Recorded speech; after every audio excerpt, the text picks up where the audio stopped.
వచ్చినటువంటి జనసేన అధినేత పవన్ కళ్యాణ్ పర్యటన రద్దయిందని ఉమ్మడి పశ్చిమ గోదావరి జిల్లా జనసేన పార్టీ అధ్యక్షుడు కొటికలపూడి గోవిందరావు తెలిపారు. ఆర్ఎండ్బి అధికారులు హెలిప్యాడ్కు అనుమతులు ఇవ్వకపోవడం వల్ల రద్దయినట్టు చెప్పారు. జనసేనను ఎదుర్కోలేక వైసీపీ కుట్రలు చేస్తుందని ఆరోపించారు. త్వరలో తేదీ ప్రకటిస్తామన్నారు. వైసీపీ నియంత్రిత పోకడాలకు భీమవరం నుంచే పతనం ప్రారంభమవుతుందని జోసెన్ చెప్పారు. ఫిబ్రవరిలో జరగవలసిన భీమవరం నియోజకవర్గం మరియు 2-3 నియోజకవర్గాలు అలాగే తెలుగుదేశం వాళ్ళతోటి జరగాల్సిన ఆత్మీయ సమావేశం కళ్యాణ్ గారిది రద్దు చేయటం అయింది. దానికి కారణం హెలికాప్టర్ ల్యాండింగ్ కి పర్మిషన్ ఇవ్వకపోవడం. ఆర్ఎండ్బి వాళ్ళు రిజెక్ట్ చేయడం జరిగింది. చాలా హాస్యాస్పదం.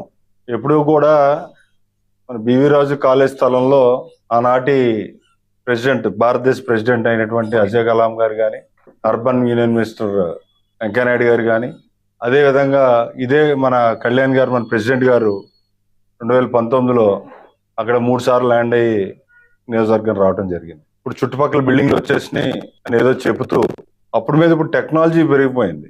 హెలికాప్టర్స్ లో కూడా లేటెస్ట్ హెలికాప్టర్స్ ఉన్నాయి. ఇక తక్కువ స్పేస్ లో ల్యాండ్ అయ్యే పరిస్థితులు ఉన్నాయి. కేవలం ఎదుర్కోలేక జనసేనని వైఎస్ఆర్సీపీ చేసే కుట్ర కింద డెఫినెట్ గా భావిస్తున్నాం. దీన్ని ఓటమి భయంతో చేసే పిరికి చేష్టలు అనమాట. జగన్మోహన్ రెడ్డి గారు ఉండిలో పెళ్లికి వచ్చారు. ఓ పక్కనే వేసారు, రోడ్డు పక్కన. ఆ పక్కనే కూర్చోే దూరంలో 33 kV లైన్స్ ఉన్నాయి. అప్పుడు పర్మిషన్ ఎలా వచ్చిందని అడుగుతున్నాను నేను.